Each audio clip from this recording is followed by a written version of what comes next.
I'm here with a very dear friend of mine. He's English. His name is Laurie. How are you today, my friend? I'm doing very well. Yes, good to meet you all, and good to be here. Thank you for inviting me, Rod. Thank you for being here and doing this with me. Why did you decide to be an English teacher? So that was kind of at random, back in my 20s, in the 2000s, I was doing a lot of traveling, and I thought I'd go out to either Japan or South Korea to teach English for a year. I ended up going to South Korea, and by the end of the year, I really fell in love with teaching. So I didn't really have a desire to be a teacher at first, so I just kind of fell into it.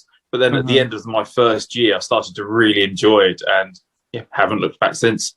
Do you have any fond memory since you started teaching that you could share with us?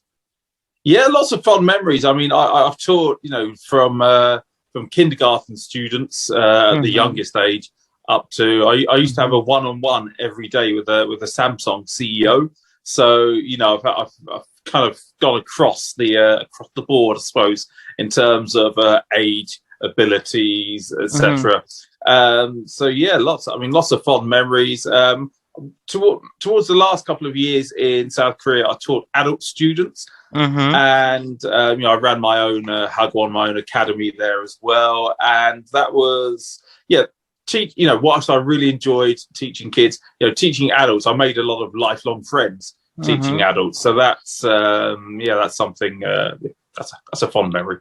What's your favorite piece of language to teach? Oh, what do I like teaching? I'm not sure about piece of language, but certainly I've further spoken English as opposed to the others, because really it depends on the students. I mean, with Korean students, typically their grammar and their vocabulary would be very good, but their confidence with speaking would be very low. So typically with Korean students, most of the time it's just about trying to boost their confidence with spoken English. It really depends on the students. Other students, for example, maybe it's more about linking chains of analysis in an essay. It really depends on the student. In your opinion, what is fluency? Fluency. Oh, good question. I mean, fluency for me, I suppose, getting around, doing what you need to do. I think one of the reasons why a lot of Koreans weren't particularly confident with English is they saw fluency, or a lot of them saw fluency as being exactly like a native English speaker, which is something I'd always try to, how many non-native English speakers have I met who actually thought they were from the US or the UK? I'm 42 years old. I've probably met less than 10 in my life. So I would say, it's probably not, less than 10 in my life who haven't lived in those countries, The only ones who I know, or people who've moved to, say, that London and lived there for 20 years and then they sound like a Londoner. I mean, it's usually an unrealistic target, especially if you're not in a native English speaking country. So for me, fluency is basically doing what you need to do, getting your point across, understanding pretty much everything. And bear in mind, most native English speakers don't understand everything, right? The amount of times I hear something on TV, I didn't catch that, or somebody, I've just been reading a Richard Dawkins book. It's got a lot of high level science words in there that, I'm constantly looking them up in the dictionary. So, I think often non-native English speakers set themselves higher standards than native English speakers. I really agree with you, because I am a native Brazilian speaker, and sometimes I don't understand what my son says. Oh, really? What does that mean? And then he explains to me a new slang, because the language is always evolving. I don't know if you agree with me. I think English is like going to the gym. Once you stop, you have to start very soon again. You just told us that you love traveling. Where's your favorite place in the world? Well, as a backpacker, back in my traveling days, I think the two places I enjoyed the most that really spring to mind were Cuba, that was in about 2002, and Vietnam in 2006, I think that was. And the reason was because, both of those countries, combined, I spent probably about 2 months traveling around the two combined. I didn't see any McDonald's, any Burger Kings, no, nothing like that, no Walmarts, or it was just completely different. Everything was unique to that country, and and that's why I love those places. When will you give me the honor to come to Brazil to visit me? I would love to, but you know what? I haven't had a proper holiday in about 5 years. I've never been to South America. I'm ashamed of that. I'm ashamed of that. South America or Africa, for that matter. For somebody who's done a lot of traveling, it's terrible that I've missed out on 2 continents. But I would love to go to Brazil. But once the kids come along, it's a little bit different, right? Because whereas before, when I was traveling on my own, just get a cheap flight. I was happy staying, in my 20s, I was happy staying in the cheapest hotels, etc. Now, all of a sudden, you've got a family of 4, you've got to get a big hotel room, etc. What starts off as a £600 trip turns into like a £4,000 or £5,000 trip. So it's, but anyway, I'll let you know when I do. Yeah, of course.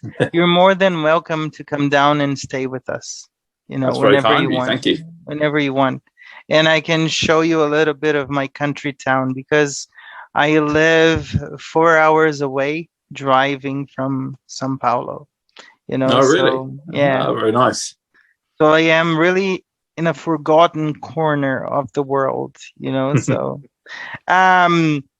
What is the advice you can give my audience to keep studying English, or to keep studying any other language, not only English? Okay, I think for me, one of the things I always advise is do things that you enjoy. I look at when I studied Korean, sometimes I get the textbooks out, typical language learning textbooks. I was bored by them. But then I remember I really got into Korean baseball. My team, Doosan Bears. And I remember one time, one of the pitchers had meant to be playing with one of the main pitchers, and he wasn't playing. I didn't know why. So I went up, looked up, went to the Doosan Bears website. And I had to, I really wanted to work my way through that article. And, I was really, I had that intrinsic motivation to read, to learn. And I feel like when you have that real, that intrinsic motivation, you are a lot, you're a lot more likely to learn, to stick with it. So I suppose find something that, find something that interests you. If, for example, you're learning English, could you, and you're a gamer, why not play games using just that language and, going into chat rooms with people using that? Like, I think that, and of course, that's a different strand of English, and you'll pick up reading newspapers. But if that's what you're into, if that's what you enjoy, you'll pick it up quickly. What do you think the future of teaching will be after the pandemic? Oh, you know what? Everyone always says when people talk about automation and all the jobs that will go, that will lose. Lots of people often say, "Oh, teachers, you'll have these classrooms of the future, no teacher in front." Honestly, I feel like I feel the opposite. I feel that teaching is probably going to be the last one. So, I mean, maybe when they're cost cutting, kind of state schools, etc., maybe you'll lose that. But certainly, people who are willing to pay, I feel like teaching is such a skill. It's something that people want good teachers for their children. I feel like the teachers will always be in demand. Certainly in my lifetime, I don't think any robot, any computer will ever do a better job to connect with students, to make them feel passion towards something. I don't think computers will, in my lifetime anyway, will achieve that to the same level that a good teacher will. So I feel like teaching is actually one of the last jobs that will go through automation. What's your favorite social media to teach English? Favorite social media? I mean, TikTok's the one that I've done well on. And to be honest, the reason I like that, I did a little bit of YouTube. I've done a couple of YouTube videos, but I know you have to edit things, and it's all a bit. TikTok loves a good amateur. I can sit there on my sofa, flip the phone round, talk for 30 seconds, edit for a bit, and so it's also and it's almost like the more of an amateur you are, the more TikTok likes you. Whereas with YouTube, I feel like there are so many slick YouTube productions out there. And people, it's like TV was 20 years ago. People expect good quality. Whereas in Yeah. TikTok, I always feel like if it's too professional, people Mhm. don't like you on TikTok. You know, they want this kind Mhm. of amateur production. So there's that. Yes. How do you see yourself in 5 years? Teaching English Oh, yet? Yeah. yeah, I'll still be teaching, definitely. Well, as to where, how, what, why, where, yeah, I'm not sure. I'm not sure. I don't have a 5-year plan. I've spent most of my life just ambling through and Yeah, seeing yeah. what happens, and yeah, it's That's kind of worked so awesome. far. A good plan is no plan, right? Right, So right. I think we can go to the rapid round game now, which is the game that Okay, everybody loves. I'll start and then I go in the hot seat and you ask me the questions. Teaching okay. English is Oh, okay. Sorry. Teaching English is fun. my kids are. My kids are awesome, so cute. If I wouldn't be an English teacher, I would be. Ooh, working in an office and hating my life. Peace for me is Peace, reading. the world will be a better place when Ooh, ooh. Ho, ho, ho. That's a tough one. That's a tough one. The world will be a better place when I suppose everybody is educated to a good standard. How about that? love is. Love is, oh my word. Love is when I don't know, when you feel complete, when you can be completely yourself with somebody. How about that? Of course, I agree. The most beautiful word in English for me is Oh, most beautiful. In terms of the sound, I've always loved archipelago. It just sounds so yeah. nice. Traveling is Traveling is the best way to open your mind and lose prejudices. where do I sign? Because I Where do you agree sign? completely. Yeah, because I agree completely. Okay. Now you can ask me any question. So, okay, I'm going to steal a couple of yours. Teaching English is My life. a good Saturday afternoon for me is Editing videos for YouTube. okay. A big regret I have is Not being able to say my proper goodbyes to my grandmother, who I loved so much. I will be angry with myself if before I die, I don't. If I don't visit England A bad Saturday afternoon is when I have nothing to do. my favorite book is When bad things happen to good people. my favorite movie is Forrest Gump, because I identify myself with the beginning of the movie. The guy is also a disabled one and he overcomes hindrances and it's amazing. a beautiful place I visited is Well, my favorite place in the world is New York, but there's a lot of places in Brazil. Rio is a very beautiful city, Rio de Janeiro. a place I never want to go back to is I think there isn't a place I wouldn't like to go back to. I think all the places that I have been, as you said, traveling opens doors and opens minds. I always try to learn a lesson from everybody I meet. I try to be my very best. I know that we're not perfect, but I always try to leave a good word or a good feeling behind when I leave any place. okay. And something I can't leave the house without is My cell phone. I think we're And all the in the same boat family there. too, but my cell phone. Yeah. For every guest, I have a sentence, a quote, a takeaway. And for you is when I saw your content on TikTok, I said, I'm going to invite him to record because his content is awesome. And I think we will have a wonderful conversation during the interview. And I wasn't wrong, Oh, you I'm glad know, I didn't disappoint. and I like to say that to finish the interview, there's a quote from John Lennon that I really love. I know that I'm a dreamer, but I'm not the only one.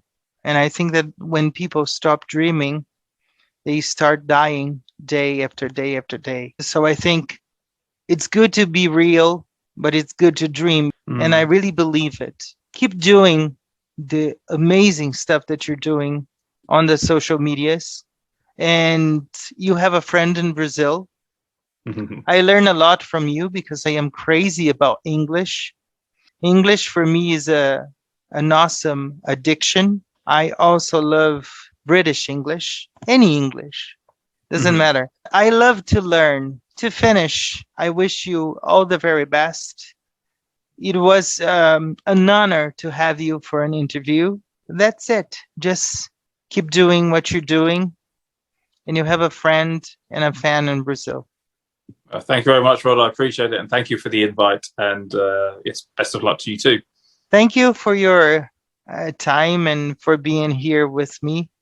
I have such a small channel yet, but I'm really happy with the results that I'm getting from people, the comments, the likes. And I think that's it. We have to keep going. Once we love teaching, we have to spread good words and good thoughts around the world, as we said before. Thank you so much. Guys, I hope you liked it. This was my friend Laurie. He's awesome. All his details are going to be in the description box down below. See you next week. See you. Thank you. Bye-bye.